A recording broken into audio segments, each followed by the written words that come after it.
So ngayon guys, itatry natin yung isang feature ni ChatGPT na kino-convert niyang image into like cartoons, manga, or anime.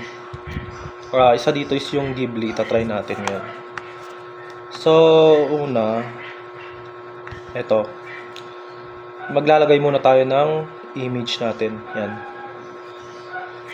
Image natin, eto. Yan. Kunyari, ito yung ilalagay ko. Tapos, i-type natin convert it to Ghibli. Yan.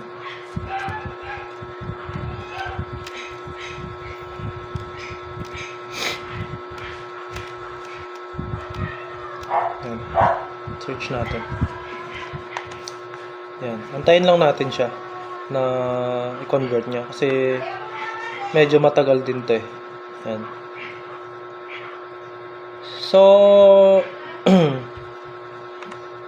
etong gine-generate niya na to, yan. Nagpakita na. So, ito. Gine-generate niya yung image natin into Ghibli style na art. Yan. Diba? Kukunin niya lahat. So, itong AI generated na images natin, like itong Ghibli or manga, ito, or pwede ring paintings siguro, pwede rin. So, ginagamit na rin siguro ito ng mga game developers, mga small businesses, ganon, para ginagamit na rin siguro to sa mga ads, sa mga ads. Kunyari, gusto mong gumawa ng gusto mong i-convert yung image mo into Ghibli style. Pero gusto mo yung image mo is parang kunyari magmukha siyang Ghibli style. Ipapa-generate mo na lang siya sa AI, sa ChatGPT. So, marami na rin siguro tong pangalan nito?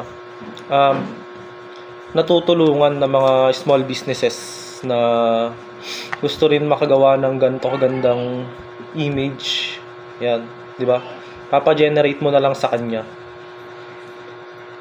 So siguro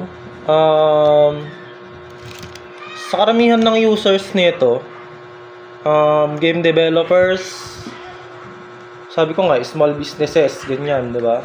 Pwede ka na rin mong gumawa dito ng pang i-animate, 'di ba? Pwede mo rin itong gamitin para sa pangalan nito, kung may papagawa sila sa iyo, kung may kukuha ka na lang dito ng pagbe-basean mo, 'di ba? So kahit wala kang gaanong experience sa pagdo-drawing or sa digital animation, kaya mo nang gawin kasi papa-generate mo na lang dito sa AI natin, 'di ba? So although maganda siya, hindi pa rin natin may iwasan yung mga negative na nito siguro. Feedback sa kunyari yung feedback nung may-ari ng Ghibli style, di ba? Sabi rin ni Rahel. So may mga din to. Mga positive aspects din ng AI. Kahit sino na makakagawa na ng ganito gandang art, 'di ba? Kahit walang skills. Tapos mabilis pa. Yan. 'Di ba? kahit sino pwede na maging creative. Pwede na nilang gamitin 'to ng kahit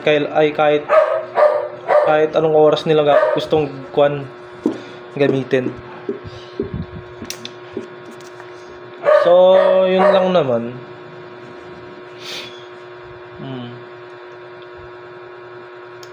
Thank you.